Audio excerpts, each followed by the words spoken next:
The roar of the crowd faded in an instant, leaving me alone on a dimly lit stage, an eerie silence replacing the thunderous applause I once lived for. My name had been in lights, my voice echoing in arenas, but that night, as the final curtain fell, I realized those lights had blinded me to my own truth. The headlines soon shifted to the next rising star, and I found myself standing at a crossroad, stripped of the identity that had defined me for so long.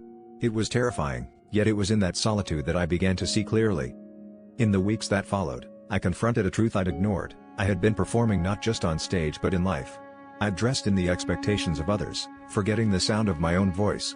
It took losing everything to understand that my worth wasn't tied to the applause or the accolades. I moved to a small coastal town, where the ocean's rhythm taught me to breathe again. Here, away from the noise, I began to rediscover forgotten passions, things that set my soul alight long before fame found me.